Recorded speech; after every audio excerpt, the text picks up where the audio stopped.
Penyaliban dalam praktek Romawi itu sebenarnya bukan proses yang singkat.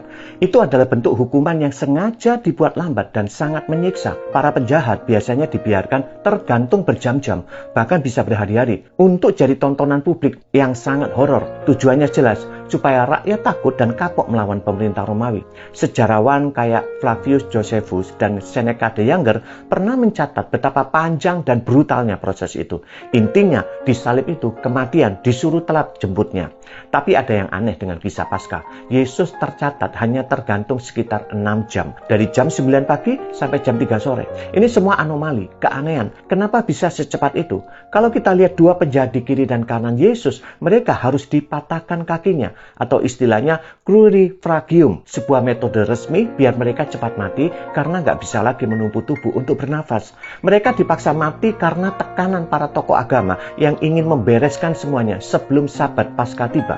Lucu ya, para pejabat Taurat ingin pamer sebagai orang yang taat hukum, padahal tangannya sedang berlumuran darah Sang Mesias. Namun bagian paling krusial ada di sini. Ketika prajurit ngecek kondisi para terdakwa, sampai ngecek ke Yesus, dia sudah wafat. Gak ada kaki yang perlu dipatahkan. Seringkali orang salah paham dan berpikir nyawa Yesus dicabut atau penyebab kematiannya karena siksaan.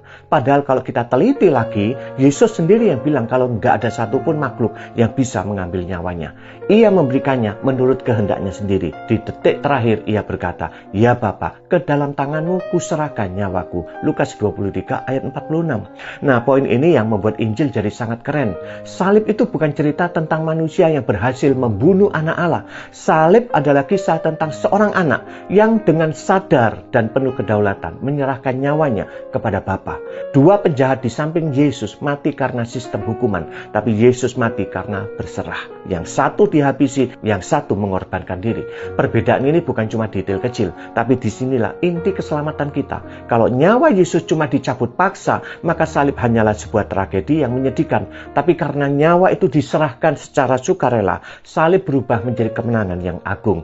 Yesus nggak menunggu ajal datang menjemput. Ia justru melangkah masuk ke dalam kematian untuk menaklukkannya. Dan karena ia punya kuasa untuk menyerahkan nyawanya, ia juga punya otoritas penuh untuk mengambilnya kembali dalam kebangkitannya. Maut telah dikalahkan, Kristus telah menang, dan setiap orang yang menaruh iman dan pengharapannya kepada Dia ikut menang atas maut. Amin.